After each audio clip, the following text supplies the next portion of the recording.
ಸ್ನೇಹಿತರೆ, ನಾನು ಹಿಂದೆನೇ ತಿಳಿಸಿರೋ ಹಾಗೆ ಇದು ನಮ್ಮ ಹಟ್ ಗಾರ್ಡನ್ನು. ಇಲ್ಲಿ ಅನೇಕ ರೀತಿಯ ಗಿಡಗಳನ್ನು ಬೆಳೆಸಿದ್ದೀವಿ. ಅದರಲ್ಲಿ ಹೆಚ್ಚಿನ ಗಿಡಗಳು ಹೂ ಬಿಡುವಂಥ ಗಿಡಗಳು. ಅದ್ರ ಜೊತೆಗೆ ವೀಳ್ಯದೆಲೆ ಗಿಡ ಇರ್ಬೋದು, ನಿಂಬೆ ಗಿಡ ಇರ್ಬೋದು. ನಿಂಬೆಹಣ್ಣು ತುಂಬ ದಪ್ಪ ನಿಂಬೆಹಣ್ಣೆಲ್ಲ ಬಿಟ್ಟಿದೆ.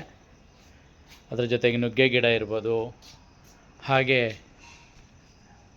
ಮಲ್ಲಿಗೆ ಗಿಡಗಳು, ಸೂಜಿ ಮಲ್ಲಿಗೆ, ದುಂಡು ಮಲ್ಲಿಗೆ ಮತ್ತು ಮಳ್ಳೆ ಮೊಗ್ಗು. ಸೊ ಅದ್ರ ಜೊತೆಗೆ ಕಣಗಿಲೆ ಗಿಡ, ಕಣಗಿಲೆ ಹೂಗಳು ಇರ್ಬೋದು. ಜೊತೆಗೆ ರೋಸ್ ಗಿಡಗಳು, ಕರಿಬೇವಿನ ಗಿಡ, ಹಾಗೆ ಬೇಕಾದಷ್ಟು ತರಕಾರಿ ಗಿಡಗಳ ಜೊತೆಗೆ ನಾನು ಆಗಲೇ ಹೇಳ್ದಂಗೆ ಸೊಪ್ಪು ಬೆಳೀತಾ ಇದ್ದೀವಿ. ಪಾಲಕ್ ಸೊಪ್ಪಿರ್ಬೋದು, ಮೆಂತ್ಯ ಸೊಪ್ಪಿರ್ಬೋದು, ಹಾಗೆ ಅರಿವೆ ಸೊಪ್ಪಿರ್ಬೋದು. ಇವೆಲ್ಲ ಕ್ರೇಟ್ಗಳಲ್ಲಿ ಬೆಳಿತೀವಿ. ಜೊತೆಗೆ ಪುದೀನ ಪಾಟ್ಗಳಲ್ಲಿ ಪುದೀನ ಗಿಡಗಳು ಹಾಕಿದ್ದೀವಿ. ತುಂಬ ಪಾಟ್ಗಳಲ್ಲಿ ಪುದೀನ ಗಿಡ ಇದೆ. ಪುದೀನ ಮನೆಗೆಲ್ಲ ಪುದೀನ ಇಲ್ಲೇ ಬೆಳ್ಕೊತೀವಿ.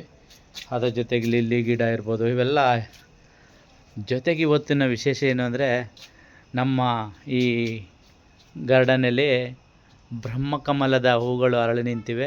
ಇವತ್ತು ಖುಷಿ ಆಗ್ತಾಯಿದೆ. ಎಷ್ಟೊಂದು ಬ್ರಹ್ಮಕಮಲಗಳು ಅರಳಿವೆ ಅಂದರೆ ನೋಡಿ, ಎಷ್ಟೊಂದು ಬ್ರಹ್ಮಕಮಲಗಳು ತುಂಬ ಚೆನ್ನಾಗಿವೆ. ಇವತ್ತು ಅರಳಿರೋದು ಹೂಗಳು